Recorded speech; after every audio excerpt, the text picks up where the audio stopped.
6. His 8th year, AD 2. This was an interesting year at school. Although Jesus was not an unusual student, he was a diligent pupil and belonged to the more progressive third of the class, doing his work so well that he was excused from attendance 1 week out of each month. This week he usually spent either with his fisherman uncle on the shores of the Sea of Galilee near Magdala, or on the farm of another uncle, his mother's brother, 5 miles south of Nazareth. Although his mother had become unduly anxious about his health and safety, she gradually became reconciled to these trips away from home. Jesus' uncles and aunts were all very fond of him, and there ensued a lively competition among them to secure his company for these monthly visits throughout this and immediately subsequent years. His first week's sojourn on his uncle's farm, since infancy, was in January of this year. The first week's fishing experience on the Sea of Galilee occurred in the month of May. About this time, Jesus met a teacher of mathematics from Damascus, and learning some new techniques of numbers, he spent much time on mathematics for several years. He developed a keen sense of numbers, distances, and proportions. Jesus began to enjoy his brother James very much by the end of this year, and had begun to teach him the alphabet. This year Jesus made arrangements to exchange dairy products for lessons on the harp. He had an unusual liking for everything musical. Later on, he did much to promote an interest in vocal music among his youthful associates. By the time he was 11 years of age, he was a skillful harpist and greatly enjoyed entertaining both family and friends with his extraordinary interpretations and able improvisations.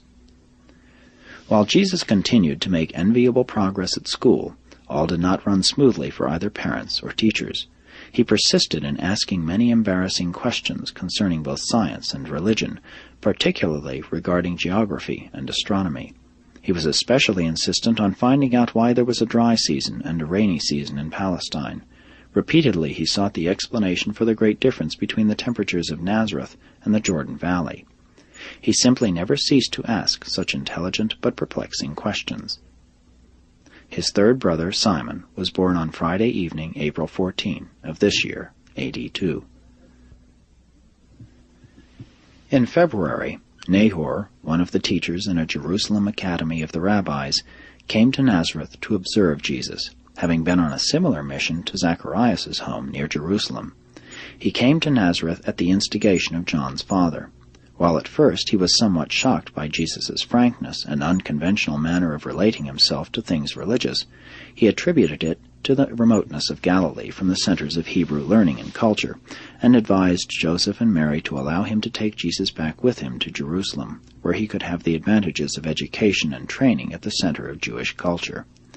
Mary was half persuaded to consent. She was convinced her eldest son was to become the Messiah, the Jewish deliverer.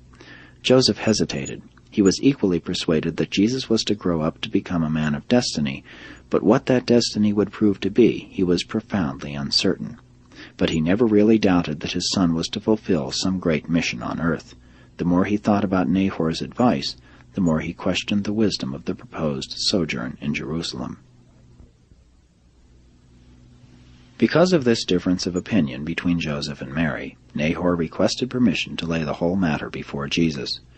Jesus listened attentively, talked with Joseph, Mary, and a neighbor, Jacob the stonemason, whose son was his favorite playmate, and then 2 days later reported that since there was such a difference of opinion among his parents and advisers, and since he did not feel competent to assume the responsibility for such a decision, not feeling strongly one way or the other, in view of the whole situation, he had finally decided to talk with my Father who is in heaven.